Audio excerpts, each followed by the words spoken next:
রাঙামাটিতে ক্ষুদ্র নৃগোষ্ঠী সম্প্রদায়গুলোর বিজু, বৈশাখ বিশু এবং বাংলা নববর্ষ বিদায় উৎসব শুরু হয়েছে।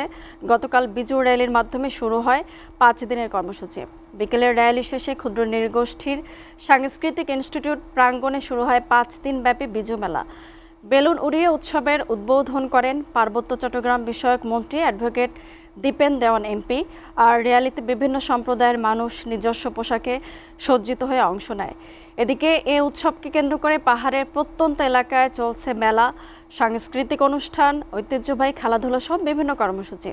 আগামী 12 এপ্রিল ফুল ভাসানোর মধ্য দিয়ে পাহাড়িদের বর্ষবরণের মূল আনুষ্ঠানিকতা শুরু হবে।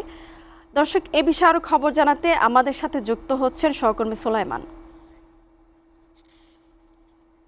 সুলাইমান, পাহাড়ে বর্ষবরণের খবর সম্পর্কে আমাদেরকে জানান বিস্তারিত। মনিয়া, আপনি ইতিমধ্যে বলেছেন গতকাল থেকে কিন্তু এখানে পাহাড়িতে অর্থাৎ বসবাসরত ক্ষুদ্র নৃগোষ্ঠীদের প্রধান সামাজিক উৎসব বৈশাখী উৎসবের একটি কর্মসূচি গতকাল থেকে শুরু হয়েছে। মূলত আগামী 12 তারিখ থেকে কিন্তু আনুষ্ঠানিক কর্মসূচি শুরু হবে। তবে এই উৎসবকে কেন্দ্র করে প্রায় 10 দিন ব্যাপী, সপ্তাহব্যাপী পাহাড়ে বিভিন্ন অঞ্চলে নানা ধরনের কর্মসূচি পালন করা হয়।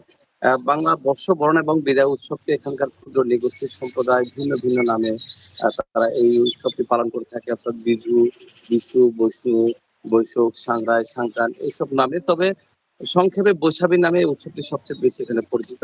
তো গতকাল একটি বিজু র্যালির মাধ্যমে জেলা পরিষদ যে র্যালি আয়োজন করছে, এর মাধ্যমে কিন্তু উৎসব শুরু হয়েছে এবং এরপরে ক্ষুদ্র নৃগোষ্ঠী সাংস্কৃতিক ইনস্টিটিউট প্রাঙ্গণে কিন্তু একটি মেলা শুরু হয়েছে, ঐতিহ্যবাহী ক্ষুদ্র নৃগোষ্ঠীদের মেলা। আমি সেই মেলা প্রাঙ্গণে রয়েছি। আপনি জানেন গতকাল রাতে কিন্তু একটি কালবৈশাখী ঝড়ের ঝমকা হাওয়া এখানে শুরু হয়, যার কারণে কিন্তু মেলা কিছুটা ক্ষতিগ্রস্ত হয়েছে। এখন কিন্তু সকাল থেকে যারা এখানে মেলা শ্রম দিয়েছেন তারা কিন্তু সেখানে মেলাটাকে আবার গোছানোর চেষ্টা করছেন এবং বেলা বাড়ার সাথে সাথে এটি আরো সুন্দরভাবে এখানে মানুষের জনসমাগম হবে বলে প্রত্যাশা করা হচ্ছে।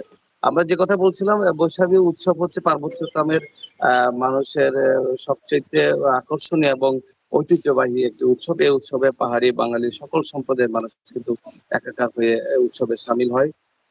তো পার্বত্য চট্টগ্রামের বিভিন্ন অঞ্চল, বিভিন্ন এলাকায় নানা ধরনের সাংস্কৃতিক অনুষ্ঠান, ঐতিহ্যবাহী খেলাধুলার আয়োজন, বিজু মেলা, বৈশাখী মেলা এসব আয়োজন চলছে এবং আগামী 12 তারিখে ত্রিপুরা সম্প্রদায় কাপ্তাই হ্রদে ফুল ভাসানোর মধ্য দিয়ে তাদের এই বৈশাখী উৎসবের মূল আনুষ্ঠানিকতা শুরু হবে। এর পরের দিন কিন্তু চাকমা সম্প্রদায় যেটা তারা কিন্তু এখানে ঐতিহ্যবাহী একটি পাজন অর্থাৎ মিশ্রিত সবজি রান্না করবেন, ঘরে ঘরে অতিথি আপ্যায়ন করবেন। মারমা সম্প্রদায় তাদের জলকেলির মাধ্যমে উৎসবে শেষ করবেন।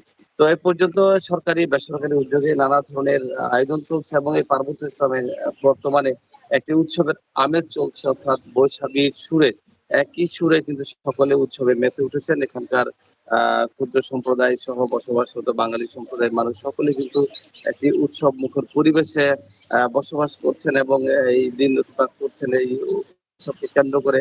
অর্থাৎ 12 তারিখ থেকে যে মূল আনুষ্ঠানিকতা শুরু হবে, সেখানে কিন্তু পুরো পার্বত্য চট্টগ্রাম এবং এই পার্বত্য চট্টগ্রামের দেশের বিভিন্ন অঞ্চল থেকে আগত পর্যটকরাও কিন্তু প্রতি বছর এখানে সামিল হয়। সেই উৎসবকে কেন্দ্র করে একটি সাত রব, একটি আনন্দ ঘন পরিবেশ পার্বত্য চট্টগ্রামে বর্তমানে বিরাজ করছে। এই ছিল পার্বত্য চট্টগ্রামের ক্ষুদ্র নৃগোষ্ঠী সম্প্রদায়ের বাংলা বর্ষ বর্ণ বিদায় উৎসবের সর্বশেষ খবর। সুলাইমান, আপনাকে ধন্যবাদ।